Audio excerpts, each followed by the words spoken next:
Hey farm friends, today we're going to be picking flowers for tomorrow's flower market and we're going to be keeping them in our brand new chiller. Let's go!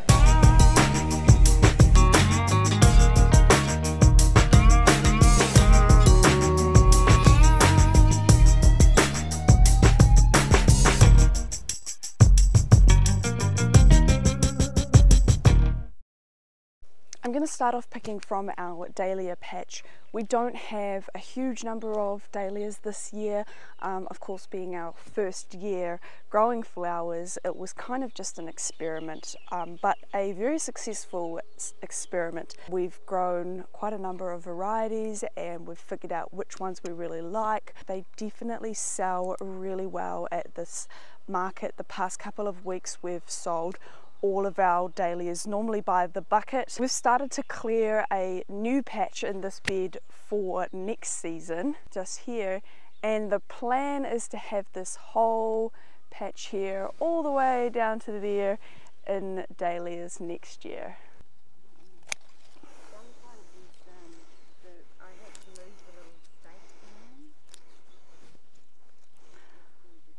Yeah. Not a huge haul for dahlias this week.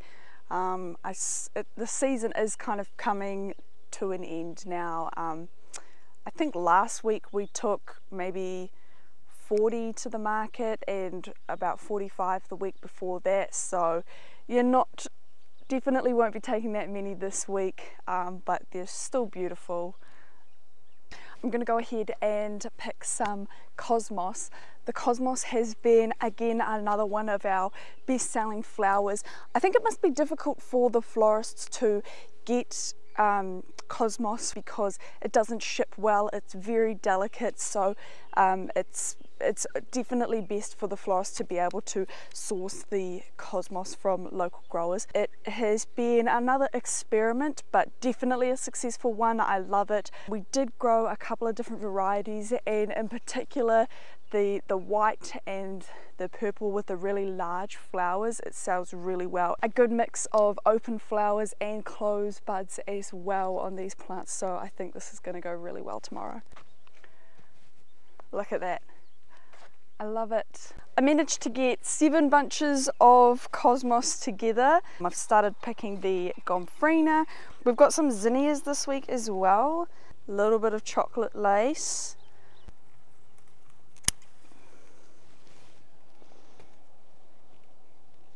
I haven't taken any of the scabiosa for a couple of weeks now.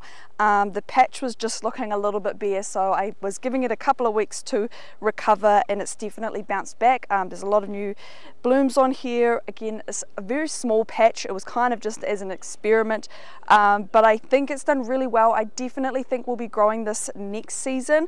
Probably just a whole bed and more varieties, different colours. We've finished picking. We have got some basil, gomphrena, zinnias, we've got some greenery, a few dahlias, cosmos, a little bit of alstroemeria, chocolate lace and scabiosa. Okay, so let's get these into the chiller.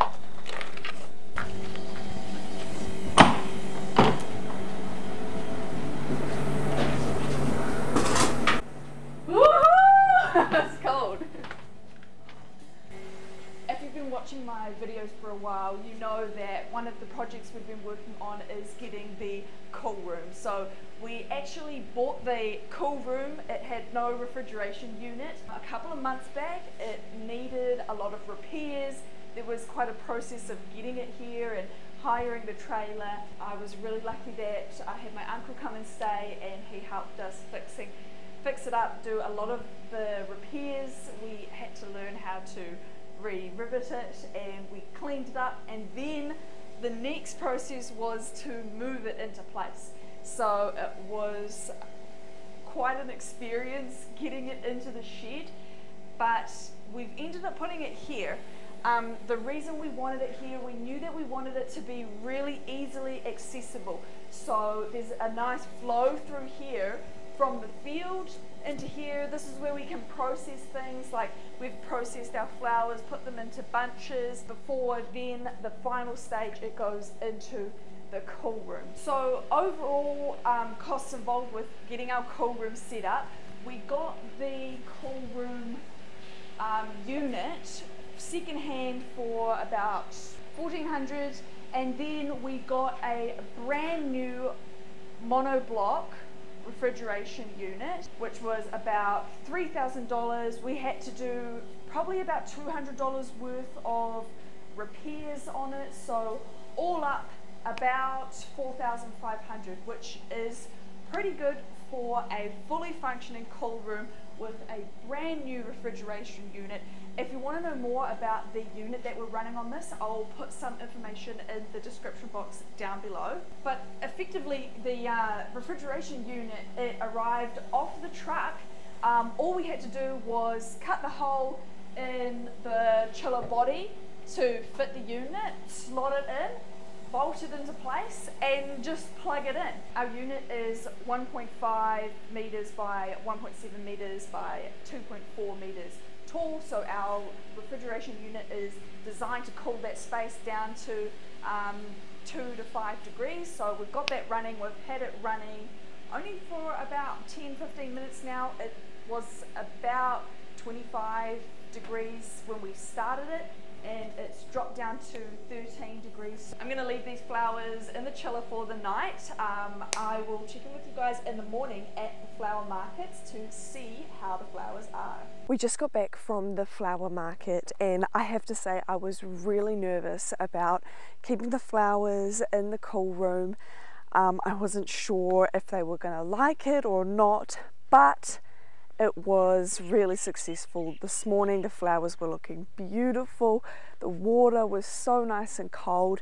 I'm really excited to keep experimenting and put more things in the cool room. I know it's going to be really critical to us moving forwards as we expand, and in particular for the veggies, it means we're going to be able to harvest things earlier and keep things really nice and fresh before we take them to the market. I've got some more bouquets to make for tomorrow, so that's going to be all for this video. As always, thank you guys so much for watching.